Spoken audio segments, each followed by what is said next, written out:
தமிழ் நெஞ்சங்களுக்கும் பெங்களூர் வாசிகளுக்கும் முதல்ல என்னோடய வணக்கம். ஏன்னா பெங்களூர் வாசிகள்னால் இப்போ நம்ம பார்த்துட்ருக்கிற இந்த ஒரு லேஅவுட் வந்து சேலம்லேருந்து பெங்களூர் ஹைவேல தான் இருக்குது. சொல்லப்போனால் அப்படின்னா ஓம்லூரை தாண்டி ஏர்போர்ட்டை தாண்டி தீரஜ்லால் காலேஜை தாண்டி கிட்டத்தட்ட தொப்பூர் பக்கத்தில் இருக்குங்க. தொப்பூருக்கும் நம்ம இந்த இடத்துக்கும் பார்த்திங்கன்னா ஒரு 4 கிலோமீட்டர் டிஸ்டன்ஸ் வரும்.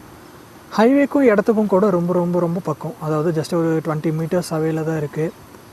ஹைவேலேருந்து தள்ளி இருக்கிறது எப்போவுமே பிரச்சனை இல்லை. பெங்களூர் ஹைவேன்றப்போ அதுக்கு உண்டான ஹைவே எக்ஸ்டென்ஷன் ஒர்க்கும் இங்கே நடந்துகிட்ருக்குங்க.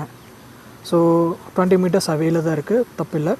அது போக சைட்டோட இன்டீரியர்ஸாக ஓவர் டேங்க் கட்டியிருக்காங்க, வீடு கட்டியிருக்காங்க, சுற்றி காம்பவுண்ட் வால் இருக்குது பாதுகாப்புக்காக, ஸ்ட்ரீட் லைட்டு, சோலார் லைட்டு. அது போக 25 அடி தார் சாலை, மெயின் ரோடு வந்து 30 அடிங்க. மொத்தம் 45 வீட்டு மனைகள் பிரிச்சிருக்காங்க. மொத்தம் 1.5 ஏக்கர் டிடிசி பீரியட் அப்ரூவல் எல்லாம் 100% லீகல் டாக்குமெண்டேஷனோடு இருக்குது.